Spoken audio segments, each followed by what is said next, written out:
जय माता दी मित्रों, सभी साथियों को नमस्कार। ज्योतिष के इस कार्यक्रम में आप सबका स्वागत है।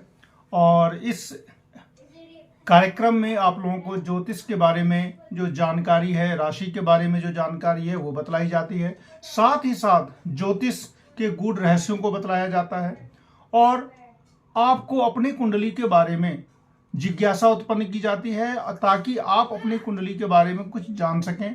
और ज्योतिष का जो मैथमेटिकल कैलकुलेशंस है, जो आप कहीं भी जो बड़ी मुश्किल से प्राप्त होता है, जो काफ़ी मुश्किल से, जो बहुत ज़्यादा स्टडी करने के बाद पता चलता है, वो चीज़ कोशिश ये रहती है कि आप लोगों तक उसका जो मैथमेटिकल कैलकुलेशन है वो पहुंचाया जाए।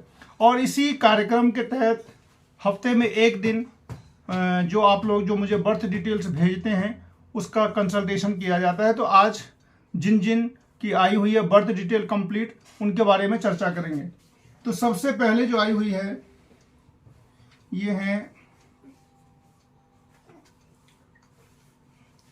सावी सिंह, 13 जनवरी 1985। टाइम है 5:27 PM हापुड़। और इनकी कुंडली मैंने निकाल ली है। आप लोग जो भी बर्थ डिटेल अगर भेज देते हैं तो बीच बीच में अपना देखते रहें कि कौन हो सकता है कि या तो सैटरडे या संडे, 2 दिनों में सैटरडे को ही डालता हूं, लेकिन अगर किसी कारणवश ज़्यादा बिजी हो जाता हूं तो सैटरडे को नहीं तो संडे को मैं ज़रूर आप लोगों की जो बर्थ डिटेल होती है उस पर जो भी आपका जो कंसल्टेशन है वो होता है वो मैं करता हूं। तो आप लोग जरूर बीच में अगर आप बर्थ डिटेल भेजते हैं तो देखते रहें। सबसे पहले इनके बारे में जो है, ये हस्त नक्षत्र का जन्म है और मैं मिथुन लग्न है और मिथुन लग्न है और लग्न पर लग्नेश की दृष्टि है। शुक्र मंगल की युति है 9वें भाव में और 12 भाव में उच्च का राहु है। अब इसका जो कुछ क्या क्या फल हो सकता है वो पहले मैं आप लोगों को बतलाता हूं, उसके बाद भी जो कुछ इसकी रेमेडी होगी वो बतलाऊंगा। सूर्य और बुध यानी कि बुधादित्य योग लगा हुआ है। बुधादित्य योग जो होता है वो काफ़ी एक अच्छा योग होता है, यानी कि उसमें आप अगर नौकरी करते हैं तो काफ़ी ऊंचाई पर जाते हैं। साथ ही साथ इस कुंडली के अंदर में जो लग्नेश बुध है, लग्नेश बुध 7वें भाव में है और राहु से उसका षडाष्टक योग लगा हुआ है। तो यानी कि जब कभी भी राहु में बुध की जब दशा आएगी तो किसी न किसी प्रकार की समस्या आ सकती है। 7वें भाव में सूर्य बैठे हुए हैं नवमांश में और लग्न में भी। तो इसका मतलब ये हो गया कि किसी न किसी प्रकार से जो मैरिज के बाद जो बहुत अच्छी स्थिति होनी चाहिए वो नहीं होगी। और शनि और चंद्रमा की युति है नवमांश में, जो आपको बिजनेस में अफेक्ट करती है। अब हम कहते हैं कि इसमें बिजनेस आदमी कौन सा करेगा, सरकारी नौकरी करेगा या प्राइवेट नौकरी करेगा। तो इसमें देख रहा हूं कि जो आपका जो 10th हाउस का लॉर्ड है वो नीच का होकर के 8वें भाव में है। तो नीच का होकर के ये 8वें भाव में है और साथ ही साथ उससे नीच भंग राजयोग भी लगा हुआ है, यानी कि चंद्रमा आपके केंद्र में है। लेकिन चूंकि 8वें भाव में गुरु होने से और आगे मंगल और पीछे सूर्य, इसको बोला जाता है आंशिक पापकर्तरी, तो सरकारी नौकरी प्राप्ति की बाधा है। हाँ, आप किसी सही तरीके से इसमें जो बिजनेस दिखला रहा है वो बृहस्पति का बिजनेस दिखला रहा है। बृहस्पति का जो बिजनेस होता है वो समझ लीजिए कि 4थे भाव पर में उनकी दृष्टि है। तो जन सेवा से संबंधित काम, ऐसा काम जिसमें आप 10 लोगों के साथ, 20 लोगों के साथ, करोड़ों लाखों सबके साथ आप इंटरेक्शन करके जॉब पा सकते हैं, इस तरीके की जॉब में आती है। क्योंकि 4थे भाव से जब दशमेश का संबंध बनता है तो एक ऐसी विद्या से या ऐसी आजीविका से धन प्राप्ति का योग बनता है जिसमें आप कहते हैं ना कि पब्लिक लोगों के साथ आप काम करते हैं। तो इसमें आप कोई भी बिजनेस जो करेंगे उसमें ऐसा होता है कि, और 2nd हाउस का जो लॉर्ड है चंद्रमा, उस पर गुरु की दृष्टि है। तो ये भी बतलाता है कि 2nd हाउस वाणी का भी होता है, यानी कि आपकी विद्या प्राप्ति में आपके वाणी का भी रोल रहेगा। तो ये सारी बातें हैं, ये अच्छी बातें हैं। नेगेटिविटी यही है कि आपका दशमेश 8वें भाव में है, आगे मंगल पीछे सूर्य पापकर्तरी योग में है और नवमांश कुंडली में शनि चंद्रमा की युति है जो कि विष योग का निर्माण किए हुए है और मंगल की दृष्टि नीच सेकेंड हाउस पर में है। ये सारी बातें जो हैं इसमें कुछ पॉजिटिव हैं और कुछ नेगेटिव हैं, और साथ ही साथ अभी आपकी कोई 7.5 नहीं है, किसी भी प्रकार का अभी अढ़ैया नहीं है। लेकिन अब दशा देख लेते हैं, क्योंकि अगर दशा खराब होगी तो क्या होता है, समस्या आनी शुरू हो जाती है। तो सारी समस्या जो आती है जीवन में, अगर हमारी कुंडली कमजोर है और उस कुंडली में जो ग्रह कमजोर है और उसी की अगर दशा आ जाती है, अंतर दशा आ जाती है, और साथ ही साथ गोचर में भी किसी न किसी प्रकार का ऐसा योग बनता है जिसमें वो प्लैनेट बिगड़े हुए हों, तो जीवन में समस्याएं आनी शुरू हो जाती है और हर समस्या का एक निवारण जरूर होता है। अभी आपका वर्तमान में गुरु की ही महादशा चल रही है, यानी कि आपके दशमेश की दशा चल रही है, काफी अच्छी चल रही है। गुरु आपके हालांकि अष्टम में नीच के हैं, लेकिन फिर भी दशमेश अष्टम में तो है, लेकिन उनको नीच है, नीच भंग राजयोग लगा हुआ है, लेकिन अष्टम में है, वो थोड़ा सा नेगेटिव हो जाता है और वहां पर आने के बाद वो कमजोर हो जाते हैं। तो यहाँ पे अभी आपकी जो 14 सितंबर 2022 तक की काफी अच्छा समय बीता है, लेकिन 14 सितंबर 2022 के बाद से लेकर के 20 अगस्त 2023 और उसके बाद 14 जनवरी 2026 तक गुरु में राहु रहेंगे, और गुरु में अभी मंगल चल रहा है, और मंगल जो है आपका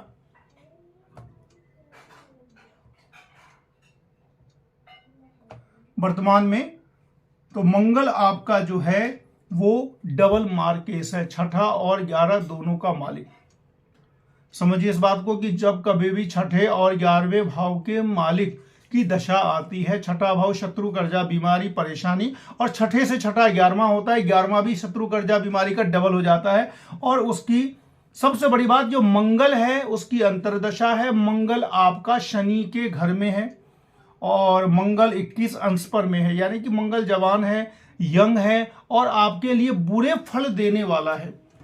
सीधी सी बात है कि जिस कुंडली में जो प्लैनेट आपको अगर अशुभ फल देने वाला है, वो अगर बहुत ही ज्यादा स्ट्रांग होगा तो वो आपको नेगेटिव फल देगा। तो मंगल की स्थिति यहां पर में कमजोर हो जाती है इस हिसाब से। हालांकि मंगल आपका स्ट्रांग है, लेकिन चूंकि वो शुक्र के साथ युति बनाया हुआ है, शुक्र मंगल की युति नवम भाव में है, तो ये हालांकि ये समय अब बीत चुका है। ये जब पढ़ाई के दौरान ध्यान भटकाता है और ये सारी बातें तो होती है। अभी आप ऐसा करें कि हनुमान जी की आप आराधना करें, सुंदरकांड पाठ करें, और साथ ही साथ आपकी कुंडली के अंदर मैं देख रहा हूं, अगर आप बिजनेस में हैं, किसी भी बिजनेस में, आपका प्राइवेट बिजनेस इसमें दिखला रहा जा रहा है कि कुंडली के अंदर ऐसा लग रहा है कि कुछ ऐसा काम आ रहा है जिसमें प्राइवेट काम है और लोगों के साथ इंटरेक्शन ज़्यादा है। इसके लिए आप एक पन्ना पहन लें, और निश्चित रूप से अभी ये जनवरी के बाद, जब अभी मंगल चला, मंगल के बाद फिर राहु आएंगे, तो गुरु में जब राहु आएगा राहु आपका उच्च का है, द्वादश भाव में है, काफी ज्यादा उसमें लाभ मिलेगा। तो 2-3 महीने और समस्या वाले हैं और इसके बाद काफी अच्छा रहेगा। अब नेक्स्ट एक है, ये है कौशिक शिंदे, काफी डिटेल हो गया पहले बार में। ये है 15/11/1981,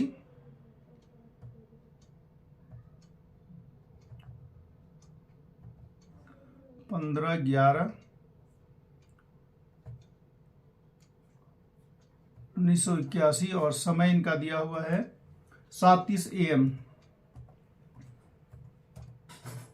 और जगह है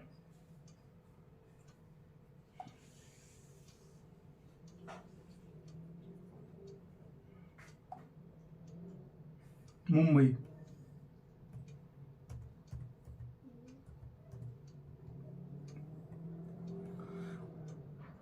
इनकी भी राशि मिथुन है। मैं बतला देता हूं कि लग्न है आपका वृश्चिक और द्वादश भाव में सूर्य बुध और गुरु हैं, और एकादश भाव में शनि है। एकादश भाव का जो शनि है, तो ये समझिए कि एक से अधिक आय के साधन बनेंगे। और दूसरे भाव में शुक्र है, विवाह के बाद ज़्यादा अच्छा समय आने का योग है। तो विवाह जब आपका हुआ होगा और उसके बाद काफ़ी सारी समस्याएं जो होंगी वो आपकी दूर हुई होंगी। बृहस्पति आपके जो है द्वादश भाव में है और सूर्य बुध और गुरु की युति है। काफी एक अच्छी युति होती है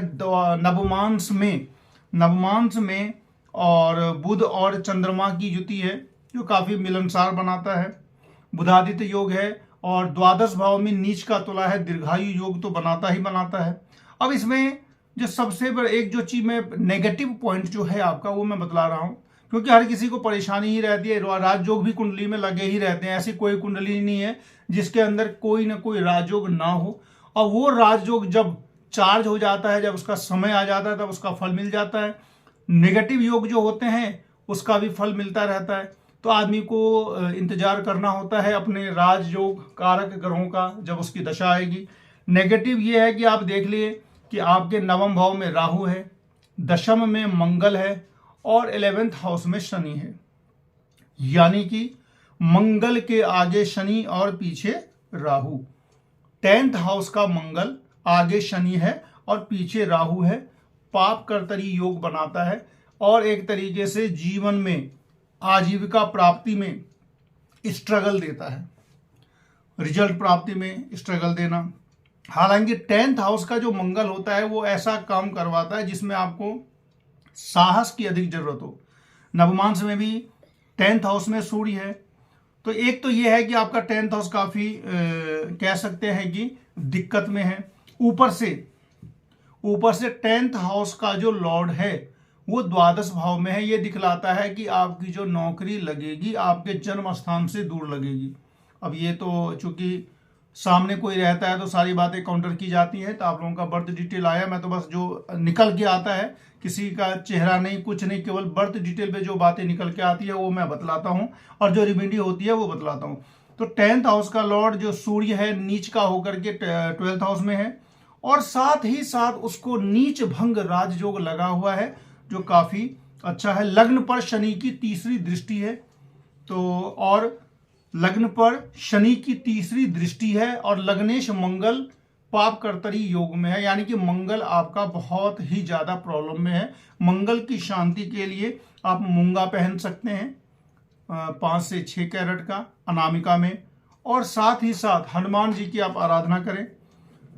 शुक्र 2nd हाउस में काफी अच्छी पोजीशन में है और अभी आपका मैं दशा अंतर दशा भी देख लेता हूं।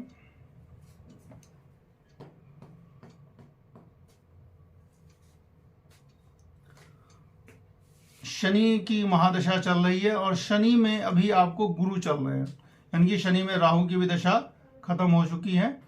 शनि में गुरु की अंतरदशा है और शनि आपके हैं 4थे भाव के मालिक और गुरु आपके हैं पंचमेश होकर के वो द्वादश भाव में है। ये भी एक अच्छा योग बनाता है, आदमी जीवन पर्यंत स्टडी करता है और बाहर जाने का योग बनता है, यानी कि अपने घर से दूरी का जो परिस्थिति होगी आपके उसके हिसाब से विदेश जाने का भी योग बनता है।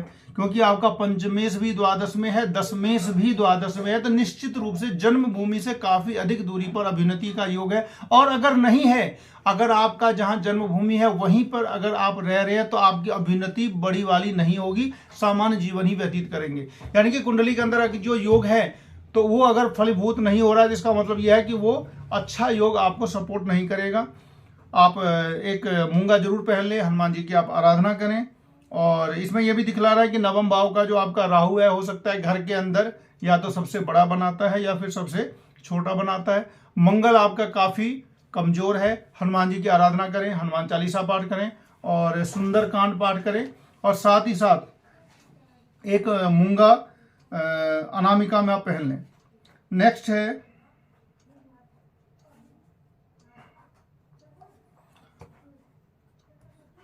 आज मैं चाहता हूं कि अगर ज्यादा हो जाएगा तो मैं बीच में ही कट कर दूंगा। पिछली बार की वीडियो काफी लंबी हो गई थी तो सबको देखने में भी परेशानी होती है, 1 घंटे की वीडियो बन गई थी। तो मैं चाहता हूं कि 5 देख करके, और यदि बच जाएगा तो मैं नेक्स्ट टाइम फिर आप लोगों को बतलाऊंगा। एक है किरणजीत कौर,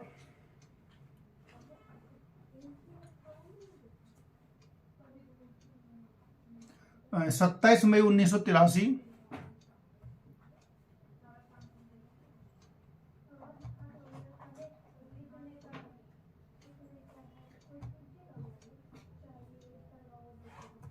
और टाइम है 8 PM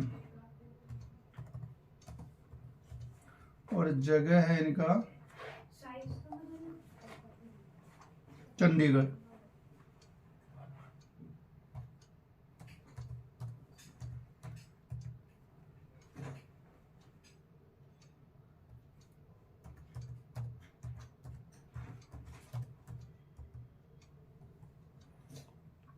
ज्येष्ठा का द्वितीय चरण है, ये जन्मकालीन खराब माना जाता है, लेकिन शांति से ठीक भी हो जाता है और जब आगे जाकर के ये एक राजयोग भी बनाता है। लग्न में ही आपके गुरु और चंद्रमा है। कुंडली तो काफी अच्छी दिख रही है प्रथम दृष्टिया। ये लग्न के अंदर में आपके गुरु और चंद्रमा है, जो कि एक गज केसरी योग बनाए हुए हैं। और तो यह है कि और सूर्य और मंगल आपके बैठे हैं सप्तम भाव में, जो ये बतलाता है कि मैरिज डिले करवाता है। वो तब आपकी क्या परिस्थिति है वो देखने पे पता चलेगा। सूर्य और मंगल चूंकि सप्तम भाव में क्रूर ग्रह बैठे हुए हैं, तो मैरिज डिले का योग बनाता है या फिर दाम्पत्य से रिलेटेड किसी न किसी का विपरीत परिणाम देता है। और दशमेश सूर्य जो है, दशमेश सूर्य यानी कि रिजल्ट का मालिक, वो बैठा हुआ है आपके सप्तम भाव में। तो ये भी दिखलाता है कि विवाह के बाद ही अच्छी स्थिति होगी और विवाह में डिले का योग लगा हुआ है। आय का जो मालिक है आपका, उस पर शनि की दृष्टि है, तो यहाँ पे आय दिक्कत करेगा। धन प्राप्ति में आपको काफी दिक्कत है। और पुत्री का योग बना हुआ है, मतलब एकाधिक पुत्री, एक से अधिक पुत्री का भी योग बना हुआ है, लेकिन शादी में विलंब है या फिर शादी में प्रतिकूलता है। अब आपने कोई समस्या मुझे वैसे बतलाई नहीं है, खाली स्ट्रगल बतलाया। तो स्ट्रगल में ये हो जाता है कि चूंकि जो आपका जो लग्न है, आप टेक्निकली इसमें मैथमेटिकली ये बतला देता हूँ, आपका जो लग्न है वो है 8 नंबर का वृश्चिक राशि का, पीछे है शनिदेव, आगे है केतु, यानी कि लग्न जो हो गया आपका वो पाप कर्तरी योग में है। और जब कभी कोई भाव, कोई ग्रह, कोई राशि पाप कर्तरी योग में आ जाता है, पाप कर्तरी का मतलब आगे भी पाप और पीछे भी पाप, तो क्या होता है उससे रिलेटेड नेगेटिव योग मिलते हैं और पॉजिटिव फल की प्राप्ति में देरी होती है। अब दिक्कत यह है कि चूंकि लग्न ही सबका मालिक है, हर चीज का मालिक है, लेकिन फिर भी कुंडली के अंदर काफी सारे अच्छे योग हैं। गुरु और मंगल का दृष्टि संबंध है, टीचिंग लाइन में आप जाएं काफी अच्छा आपको सफलता मिलेगा। सूर्य मंगल की युति है, टेक्निकल योग बनाता है, किसी न किसी प्रकार से आपको अच्छा देगा। हाँ, ये बात है कि अभी आपकी जो दशा अंतरदशा अगर अभी खराब चल रही होगी तो काफी परेशानी हो सकती है। और सबसे बड़ी बात जो सबसे अभी नेगेटिव है आपके लिए लगभग 1.5 साल से, वो ये है कि आप हैं वृश्चिक राशि के और 11 नंबर में अभी शनि है, यानी कि आपके चंद्रमा से चौथे भाव में शनिदेव विराजमान हैं, जो शनि उच्च के हैं 12 भाव में। तो वैसे तो शनि बहुत ज्यादा आपको खराबी नहीं करेंगे क्योंकि वो उच्च के हैं, खुद वो ठीक हैं, लेकिन जब कभी भी अढ़ैया आती है और लग्न और नवमांश दोनों से इसीलिए देखा जाता है, यानी कि कुंडली जब भी कभी हम देखते हैं, कोई भी एस्ट्रोलॉजर आपकी कुंडली देखेंगे तो लग्न कुंडली और नवमांश कुंडली दोनों को देखा जाता है, क्योंकि लग्न कुंडली में अगर प्लेनेट उच्च का भी है, लेकिन अगर नवमांश कुंडली में उसकी हालत खराब है, खराब कैसे होगी, नीच का हो जाएगा, शत्रु के घर में चला जाएगा, तब वो अपनी दशा में बहुत ही ज्यादा कष्ट देते हैं। इसीलिए लग्न और नवमांश दोनों की जरूरत होती है और इसीलिए टाइमिंग सही होना भी जरूरी है, क्योंकि हर 1-1.5 मिनट पे 1 मिनट के बाद भी नवमांश चेंज होने की आशंका रहती है। तो आपकी कुंडली के अंदर में जो शनि है नवमांश में, वो मंगल के घर में चले गए हैं और मंगल के घर यानी कि शत्रु के घर में, तो यानी कि शनि वृश्चिक का फल दे रहे हैं। साथ ही अभी शनि की आपकी कुंडली में अढ़ैया है, जो कि शारीरिक, आर्थिक और मानसिक स्ट्रगल करवाता है। अब आपको करना क्या होगा, सबसे पहली बात तो आपका जो 10th हाउस का जो लॉर्ड है वो सूर्य है, आपको सूर्य भगवान को अर्घ देना है, सबसे बड़ी बात। चंद्रमा जो है आपका भाग्य का स्वामी, वो पाप कर्तरी योग में है, आगे केतु और पीछे शनि। तो एक मोती आप पहन लें, और जो टाइमिंग मैं बतलाता हूँ उस टाइमिंग में थोड़ा सा स्थिति अगर बुरा चल रहा है तो वो ठीक हो जाएगा। अभी आपकी सूर्य की ही दशा चल रही है, और सूर्य में 7 नवंबर 2024 तक, यानी कि ये अभी आपका जो समय है सबसे ज्यादा विपरीत चल रहा है, क्योंकि सूर्य में शनि की अंतरदशा चल रही है। सूर्य और शनि ऑलरेडी शत्रु हैं, दोनों पिता पुत्र हैं, और शनि नवमांश कुंडली में पीड़ित है, यानी कि वो मंगल के घर में है, और साथ ही साथ शनि देव की अढ़ैया भी चल रही है। तो तीनों चीजों हम अगर मिला देते हैं तो परिस्थिति ये बनती है कि जब शनि की अंतरदशा में स्थिति खराब हो जाएगी, शारीरिक आर्थिक मानसिक नुकसान होगा। ये चल रहा है आपका 7 नवंबर 2024 तक। तो इसका मतलब ये नहीं हुआ कि आप पूरे साल आप पीड़ा में रहेंगे, गोचर चेंज होते रहता है। आपको करना क्या है वो मैं बतला देता हूं। अगर आपने ये काम 30 दिन लगातार किया तो शनि देव का जो कोप है वो आप पर शांत हो जाएगा। हनुमान चालीसा एक आसन पर बैठ के धूप दीप जला करके नैवेद्य रख के 3 बार आपको करना है, और एक शनि देव का मंत्र है ओम शम शनिश्चराय नमः, 108 बार इसका जाप करना है। और हर मंगलवार को आपको सुंदरकांड का यथासंभव जितना हो सके, कोई जरूरी नहीं कि पूरा पाठ करना, जितना हो सके श्रद्धा से आप करें। 1 महीना के अंदर ये जो शनि देव का जो कोप है वो शांत हो जाएगा। और साथ ही साथ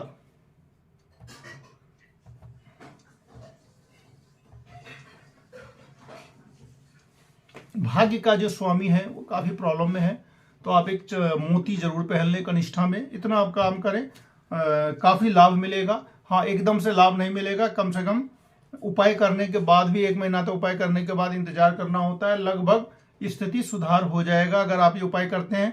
और अगर नहीं करते हैं तो पूरा जो लंबा समय जब तक शनि देव की अंतरदशा रहेगी तब तक ऐसा ही चलेगा। एक और मैं देख लेता हूं, काफी समय हो गया है।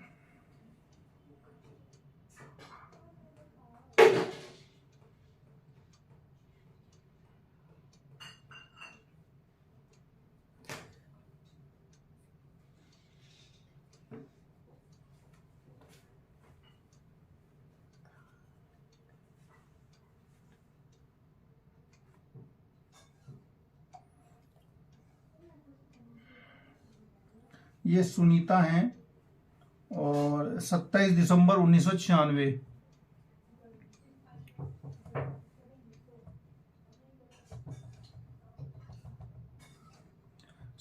दिसंबर 1996, और टाइमिंग है 6:33 PM, टेक्सास यूएसए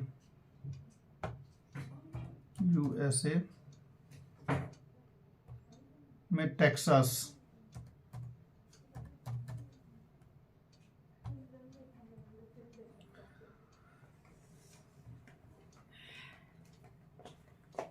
मिथुन लग्न की कुंडली है, और सप्तम भाव में सूर्य और बुध लगे हुए हैं, यानी कि ये प्रशासनिक नौकरी अच्छी मिलेगी। हाँ, ये है कि आपकी कुंडली के अंदर में सप्तम भाव पर में शनि की दृष्टि पड़ रही है 10वीं, और मंगल की 4थी, यानी कि 7th हाउस पर में शनि की भी दृष्टि पड़ रही है और मंगल की भी दृष्टि पड़ रही है। नॉर्मल मैथमेटिकल कैलकुलेशन ये होता है कि जिस भाव पर में क्रूर ग्रहों की ज्यादा दृष्टि पड़ती है तो उसमें कुछ ना कुछ परेशानी देता है। ज्यादा परेशानी का मतलब नहीं है, लेकिन चूंकि मंगल और राहु की युति है, अंगारक योग बना हुआ है, मंगल खुद ही पीड़ित है, 4थे भाव में है, और वो 4थी दृष्टि 7वीं पे दे रहा है, और शनिदेव 10वीं दृष्टि दे रहे हैं, और शनि मंगल आपस में दृष्ट हैं, यानी कि शनि मंगल आपस में गृह युद्ध कर रहे हैं, और साथ ही साथ 7th हाउस पर उनकी दृष्टि है। तो जब कोई प्लेनेट खुद ही युद्ध में छिड़ा हुआ हो, गृह युद्ध में हो, तो वो क्या करता है, जिस भाव पे दृष्टि देता है वो उसको और ज्यादा नुकसान पहुंचाता है। तो यहां पर यही हो रहा है कि मंगल राहु ऑलरेडी अंगारक योग में है, मंगल की दृष्टि 4थी आपके 7th हाउस पे पड़ रही है, शनि मंगल आपस में दृष्ट होकर के और शनि की 10वीं दृष्टि पड़ रही है सूर्य पे, तो ये हो गया प्रॉब्लम। इस प्रॉब्लम का भी सॉल्यूशन होता है, समय भी आता है। नवमांश में भी सप्तम भाव में सूर्य देव बैठे हुए हैं, यानी कि नवमांश में अकेला सूर्य बैठा हुआ है, यानी कि हो गया विवाह में तो देरी का योग बन जाता है अच्छी से। लेकिन सबसे अच्छी बात यह है कि सप्तमेश गुरु नीच है, सप्तमेश गुरु नीच का है, चंद्रमा से दृष्ट है, गजकेसरी योग बना हुआ है। लेकिन नीच तो है, लेकिन किसी प्रकार का और ज्यादा खराबी नहीं है, केवल राहु की दृष्टि है, तो राहु की दृष्टि से कोई ज्यादा खराबी तो आती नहीं है। अब विवाह के लिए देख लेते हैं कि बृहस्पति और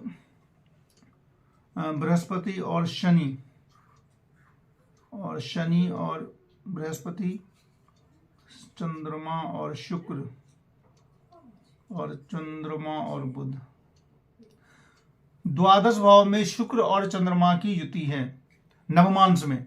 तो यानी कि लग्न कुंडली में किसी प्रकार का लव मैरिज का योग नहीं है, लेकिन नवमांश में है, यानी कि हम ये नहीं कह सकते बहुत कम परसेंटेज बनता है। द्वादश शुक्र योग भी है और पंचमेश और सप्तमेश का दृष्टि संबंध है, यानी कि कुंडली के अंदर में विवाह में देरी का योग है और कुछ परसेंटेज है कि लव मैरिज है, लेकिन ज़्यादा संभावना यही बनती है कि अरेंज मैरिज ही होगी। आप जॉब में काफ़ी अच्छा जाएंगे, बुधादित्य योग लगा हुआ है और लग्न पर में लग्नेश की दृष्टि भी है और गुरु अगर नीच भी है तो भी काफ़ी अच्छा है। और चूंकि ये पुरुष की कुंडली है, तो पुरुष की कुंडली में दाम्पत्य का कारक जो शुक्र होता है वो किसी भी खराब ग्रह से अफेक्टेड नहीं है, तो शादी तो होगी। और थोड़ा सा बाधा है, बाधा के लिए मैं अभी उपाय बता देता हूँ, और कब हो जाएगी ये अभी दशा अंतर दशा देखने के बाद पता चल जाएगा। अभी आपकी चल रही है शुक्र की महादशा 17 फरवरी 2026 से पहले, 17 फरवरी 2026 से पहले। हालांकि और अगर थोड़ा इसमें देखा जाए तो जूम करके और पता किया जा सकता है, लेकिन एक नॉर्मल डेट ये मैं बतला रहा हूँ कि अभी ये 23 चला, 24-25, 17 फरवरी 2026 से पहले विवाह होने का प्रबल योग है, क्योंकि उसमें आपकी चंद्रमा की अंतरदशा रहेगी और चंद्रमा की अंतरदशा में हर हाल में विवाह हो जाएगा। कब से कब तक है वो भी बतला देता हूँ, वो तो डेडलाइन हो गया।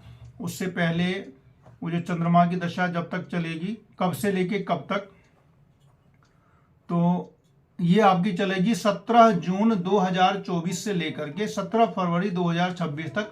शुक्र और चंद्रमा 200% गारंटी लेता हूं कि इस टाइम में आपकी शादी हो जाएगी। क्यों हो जाएगी ये भी आप समझ लें, क्यों मैं बोल रहा हूं कि हो ही जाएगी, क्योंकि शुक्र में चंद्रमा है और शुक्र और चंद्रमा की आपकी युति है, शुक्र और चंद्रमा की युति है नवमांश में, यानी कि जब महादशा अंतरदशा का समय आएगा उन दोनों प्लैनेट की युति भी है, और साथ ही साथ शुक्र और चंद्रमा नवमांश में आपका पंचमेश और सप्तमेश है, लव मैरिज योग बनाया हुआ है। तो ये अब आगे क्योंकि परसेंटेज केवल नवमांश से निकल के आ रही है, तो विवाह तो निश्चित रूप से होगा, लव मैरिज की भी संभावना है। तो इस तरीके से आज इतना ही, और आप लोग देखें जरूर। और इस एपिसोड में, इस वीडियो में शुरुआत से ही जब से मैं बना रहा हूं, पहले मैं जो भी मेरे आप वीडियो देखेंगे उसमें आपको लगेगा कि इसके अंदर कब, क्यों, कैसे, सारी बातें मैं बतलाने की कोशिश करता हूं, कि आप लोगों को समझाने की कोशिश करता हूं कि आप लोग एटलीस्ट अपनी कुंडली के बारे में जरूर जानें।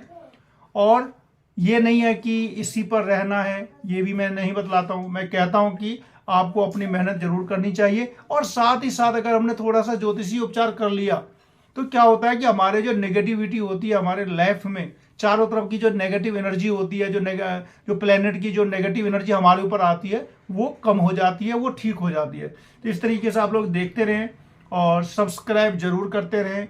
और अगर आप लोगों को वीडियो में अगर जानना है तो अपना बर्थ डिटेल आप सेंड कर सकते हैं, लेकिन अगर आप चाहते हैं कि डिटेल से अपनी कुंडली बनवाना चाहते हैं, डिटेल से अपना परामर्श लेना चाहते हैं, तो उसके लिए आप कॉल भी कर सकते हैं।